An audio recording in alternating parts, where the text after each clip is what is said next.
Parole au juriste, tous les dimanches, toutes les semaines, nous nous éclairons sur les questions et les problèmes des droits que nous rencontrons. No, I'm not a writer. Okay.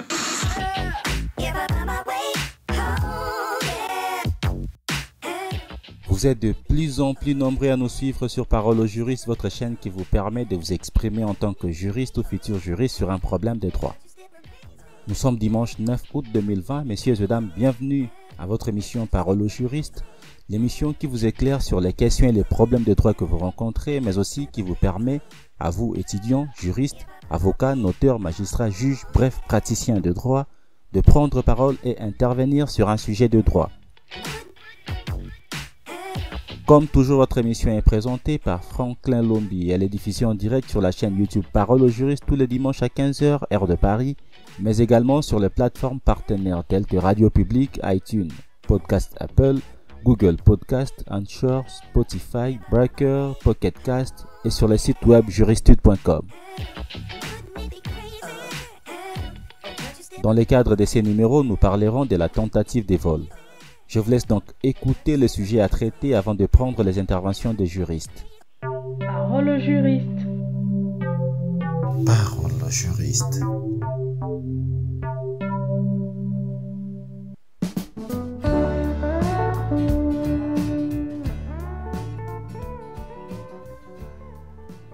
Le 1er août 2020, aux alentours de 16h, Boris, 21 ans, circulait en moto dans une rue du centre-ville.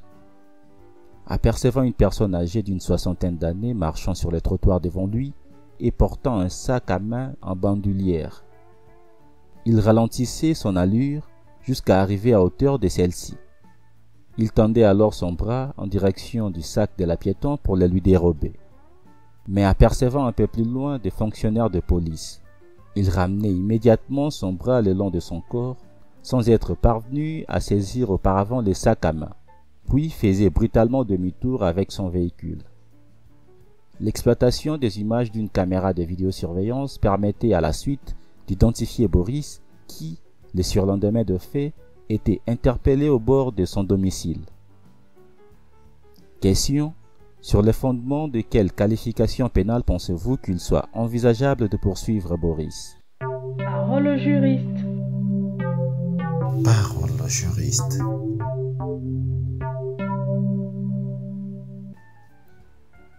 Avant de passer la parole au juriste, je vous demande donc de vous abonner à notre chaîne et d'activer la cloche de notification pour être notifié lors de nos prochaines publications. Si vous n'avez pas eu le temps d'envoyer votre note vocale ou que vous soyez nouveau sur cette chaîne, sachez que vous pouvez vous aussi intervenir dans la partie réservée pour les commentaires. Si vous souhaitez intervenir dans la prochaine émission, je vous demande de rester connecté jusqu'à la fin de cette émission pour connaître les sujets à traiter les dimanches prochains. Mais avant cela, sur le fondement de quelle qualification pénale pensez-vous qu'il soit envisageable de poursuivre Boris? Vos points de vue nous intéressent. Parole au juriste. Parole au juriste.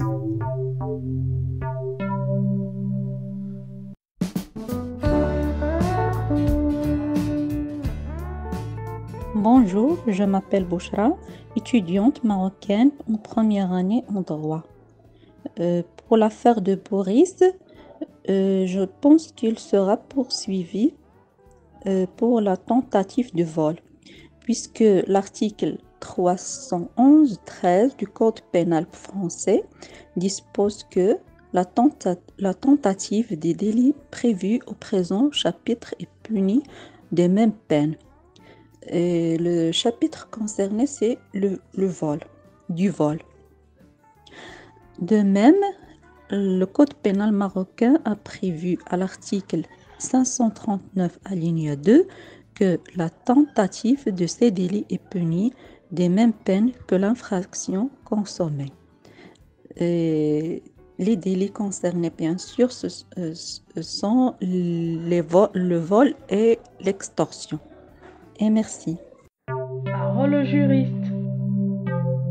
Parole au juriste.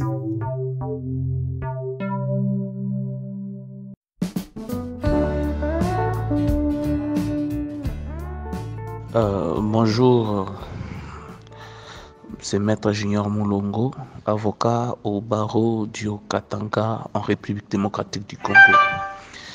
Nous avons ici un cas précis, un casus où l'on demande de qualifier les faits ou le comportement perpétré par Boris en droit. Vous allez vous rendre compte qu'en droit, nous allons parler de la tentative de vol. Pourquoi? Parce que quand on veut parler de la tentative de vol, c'est lorsque l'exécution d'un acte matériel qui est le vol, qui a été suspendu ou interrompu par une circonstance indépendante de la volonté de l'auteur. Et ici, cette circonstance indépendante qui a bel et bien interrompu l'action ou l'acte, c'était les agents de l'ordre que Boris avait aperçus devant lui. Et voilà, par la suite, il fera un demi-tour. Et qu'il n'a pas pu accomplir son acte criminel.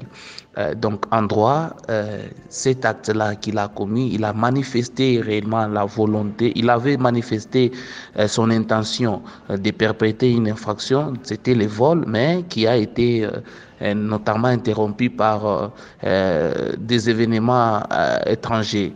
Alors en droit, nous appelons ça une tentative punissable qui, comme c'est le cas d'un vol, nous parlerons ici, nous qualifierons ces faits-là de tentatives de vol. Merci. Parole au juriste. Parole au juriste.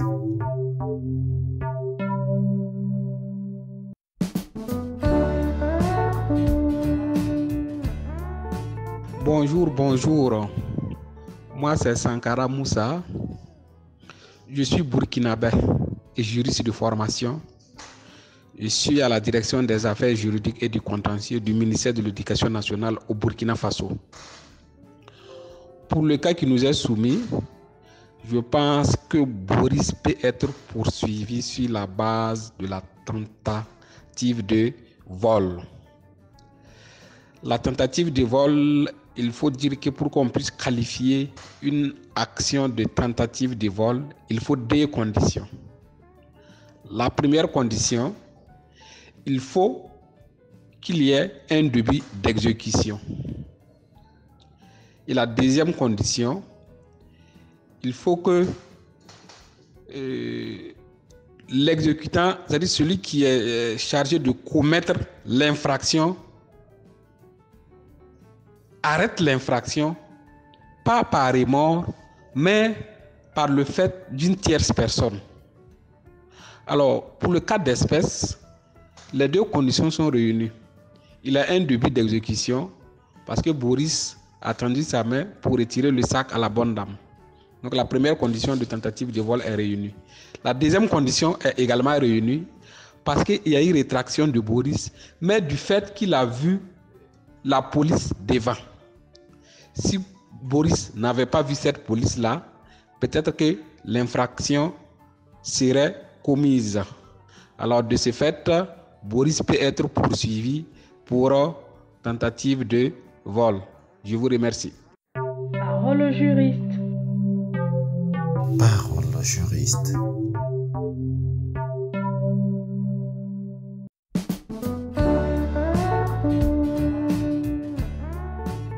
Bonsoir. Comme vous le savez, je suis Bélès Lombard, je suis juriste, je vis en Haïti et je suis de nationalité haïtienne. Pour rattraper le temps, on ne va pas présenter le sujet parce que ça va apparaître aux yeux de tout le monde. En examinant le sujet, on a vu qu'on est en présence d'une tentative. N'oubliez pas qu'en droit, la tentative est toujours punissable lorsqu'il s'agit d'un crime.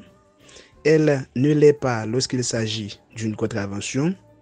Et elle peut être punissable en matière de délit s'il y a un texte de loi qui le prévoit. Maintenant, à travers ce cas pratique, pour que cette tentative soit déclarée punissable, deux éléments importants devraient être entrés en ligne de compte. Il faut qu'il y ait un commencement d'exécution. Ensuite, une absence de désistement volontaire. Ce qui doit attirer votre attention au sein du commencement d'exécution, c'est que la raison qui empêche à la personne de commettre l'acte ne dépend pas d'elle. Cela dépend plutôt d'un élément gênant ou de préférence d'une cause exogène, cela veut dire en dehors de la volonté de la personne. Un exemple bien précis, c'est le cas de Boris qui commençait à détirer son bras pour appréhender le sac à main de la personne âgée.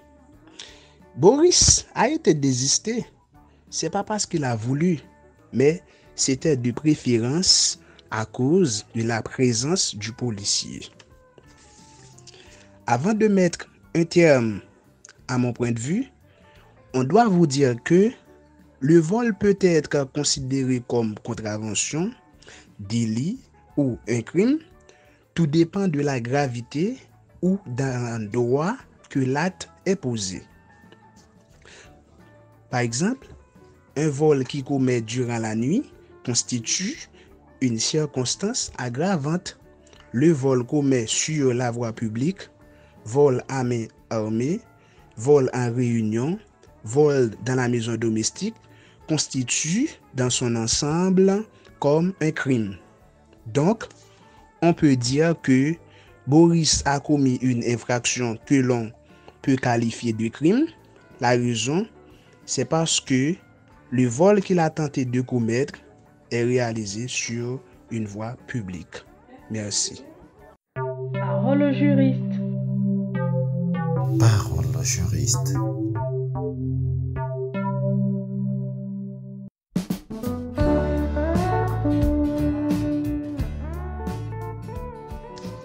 Bonjour à tout le monde. Je suis Morel Tachim, juriste collaborateur au cabinet de Maître Sakako à Douala au Cameroun. Sur la question qui nous est posée aujourd'hui, sur la qualification qui pourrait être retenue contre M. Boris, je pense humblement que ce serait la tentative de vol, qui est une infraction punie, prévue et réprimée par le code pénal camerounais. Donc, dans les faits, on nous montre clairement qu'il a essayé de dérober le sac, que c'est parce qu'il a vu une patrouille de police, alors les agents de la police qui s'est rétracté. Donc, il ne pourrait en aucun cas être épargné de cette infraction. Là, oui, tentative de vol, donc on prend sur ce fondement-là. Merci à vous. Parole au juriste. Parole au juriste.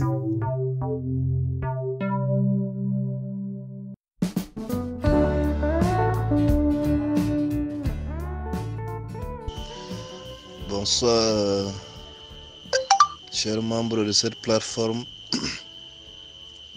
Je suis Sirmo Oulidanji, étudiant tchadien ici au Cameroun. À propos de faits relatés ici, en ce qui concerne la qualification, ici nous disons que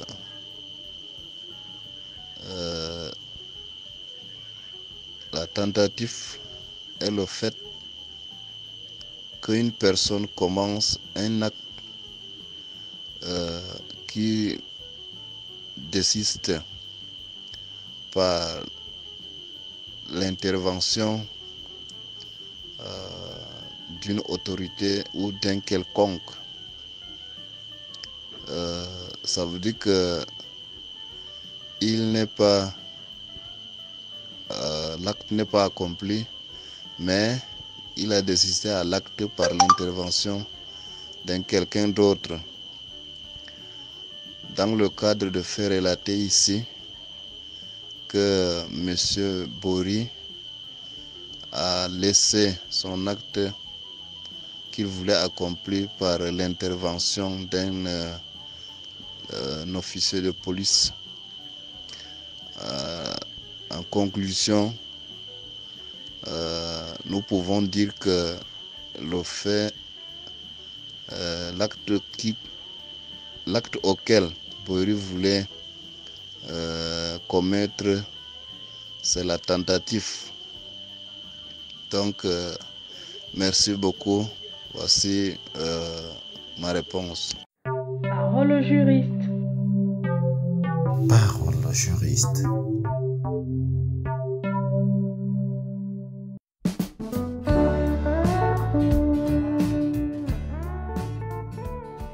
Bonjour, je réponds au nom de Angoumoudoubou Mahamadou, juriste de formation à l'Université d'Ottawa.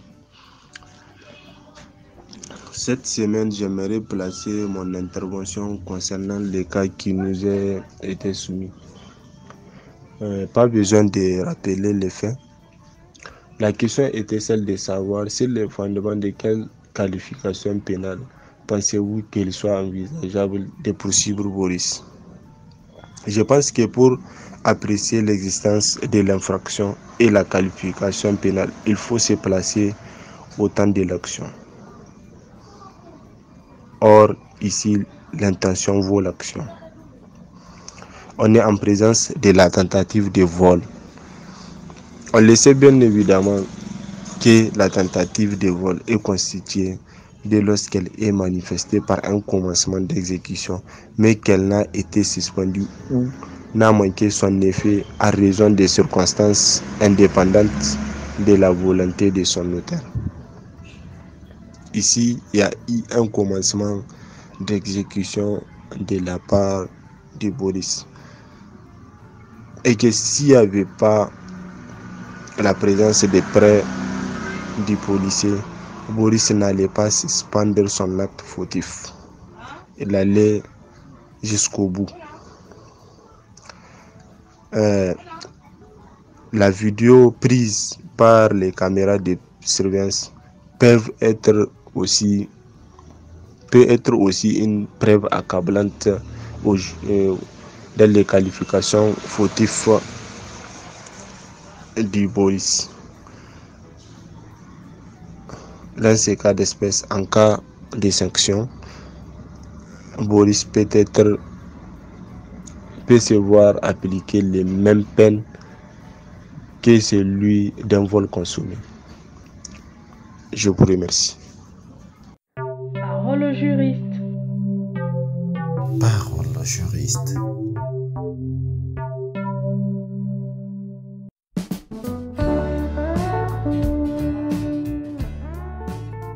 Bonjour, moi c'est Ndekunda Bertrand du Tchad.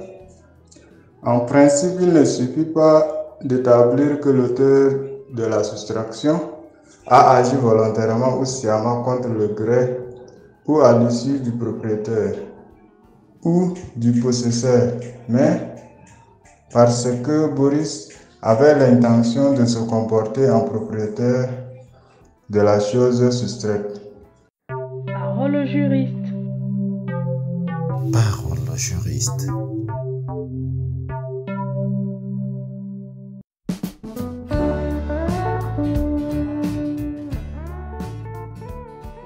Bonsoir, la famille juridique. Je suis tellement heureux d'avoir participé encore dans l'émission Parole au juriste. Je vous remercie infiniment de l'avoir réitéré. Et sans trop tarder, je réponds au nom d'Ombonankira Emmanuel, je suis au Burundi. Et je voudrais répondre aux questions que vous avez posées relatives au casus de cette semaine. Le casus est structuré comme suit. Monsieur Boris, en circulant sur sa moto, il voit un vieillard avec un sac en bandoulière dans ses mains. Et Monsieur Boris veut dérober son sac d'un vieillard. Mais en voyant les policiers, Monsieur Boris abandonne sa mission et il s'enfuit. Grâce aux caméras de surveillance, permettait d'identifier M. Boris. Et en fait, le lendemain, M. Boris a été interpellé aux police. Alors, la question est de savoir le fondement de la qualification pénale qu'il soit envisageable pour que M. Boris soit poursuivi. Alors, je voudrais répondre immédiatement. Et en se référant à la législation burundaise, on peut qualifier que la qualification pénale qu'il soit envisageable pour poursuivre M. Boris est la tentative. C'est la tentative punissable et en partant c'est l'article 14 du Code pénal et on voit qu'il y a tentative punissable lorsque la résolution de commettre l'infraction a été manifestée par des actes extérieurs qui forment le commencement d'exécution de cette infraction et qui n'ont été suspendus ou qui n'ont manqué leur effet que par des circonstances indépendantes de la volonté de l'auteur. Alors, si on analyse bien cet article,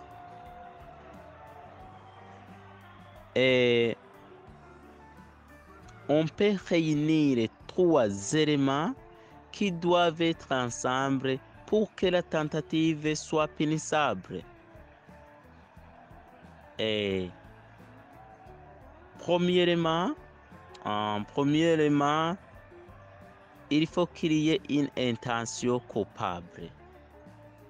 C'est-à-dire, la tentative soit fondée sur une infraction punissable. Deuxièmement, il faut qu'il y ait le commencement d'exécution. Et en fait, il faut qu'il y ait une absence de désistement volontaire. Il faut qu'il y ait absence de désistement volontaire. Merci de m'accorder la parole. Parole au juriste. Parole au juriste.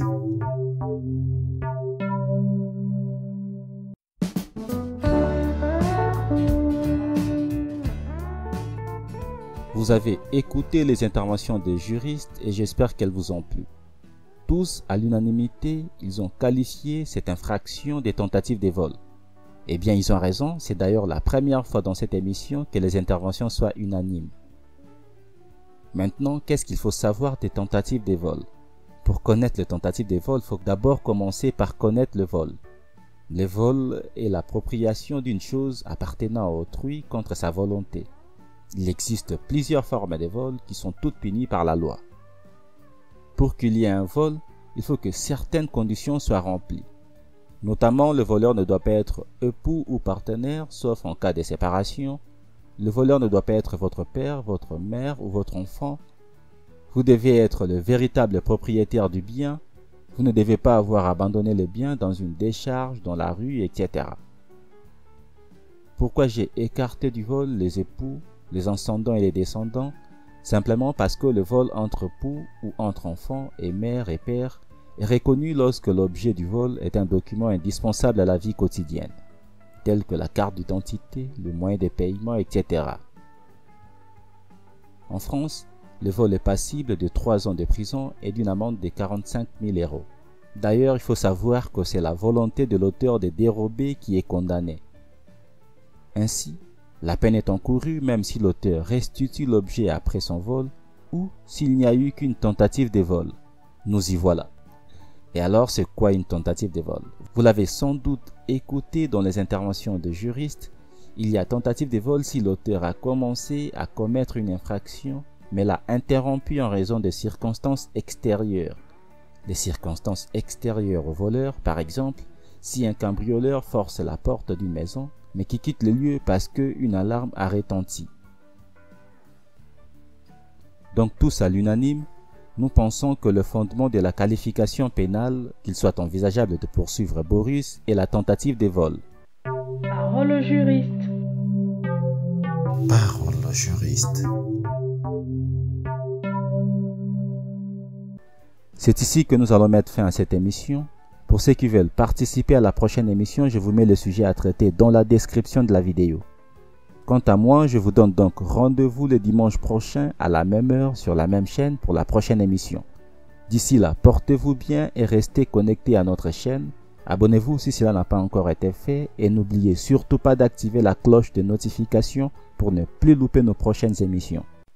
Parole au juriste, tous les dimanches, toutes les semaines, nous nous éclairons sur les questions et les problèmes des droits que nous rencontrons.